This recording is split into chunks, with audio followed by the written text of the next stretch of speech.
عمل میں کبھی نہیں تسلیم کیا.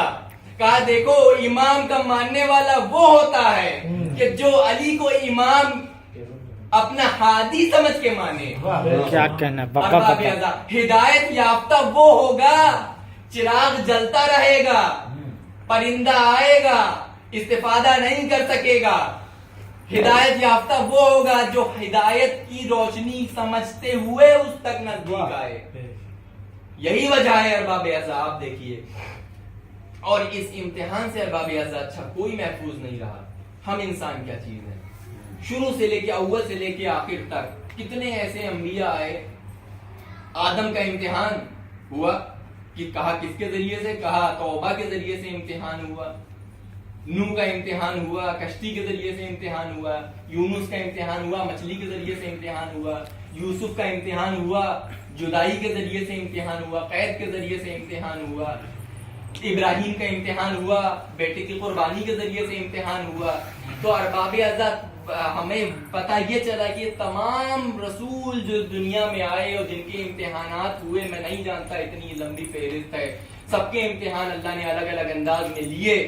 مگر پتہ یہ چلا, خلاصہ یہ ہوا کہ آدم کی توبہ قبول ہوئی تو حسین کے صدقے میں, یوسف کی قید سے رہائی ہوئی تو امام حسین کے صدقے میں, نوح کی کشتی نجات پائی تو حسین کے صدقے میں. آپ دیکھیے ابراہیم کا خواب خدا کے نزدیک مقبول ہوا حسین کے صدقے میں, اور ہمارا وہ امتحان بھی قبر کا جو پاس ہوگا تو اس میں بھی حسین کا ہی صدقے کی درکار ہے. کیا کہنا, ورنہ ہمارے بس کی بات نہیں ہے. درود پڑھنے پر محمد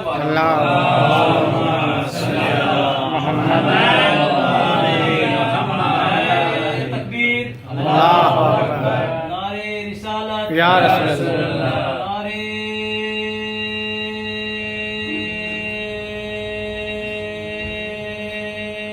حیدری, یا علی, محمد وآل محمد صلوات. اللہم صلی علی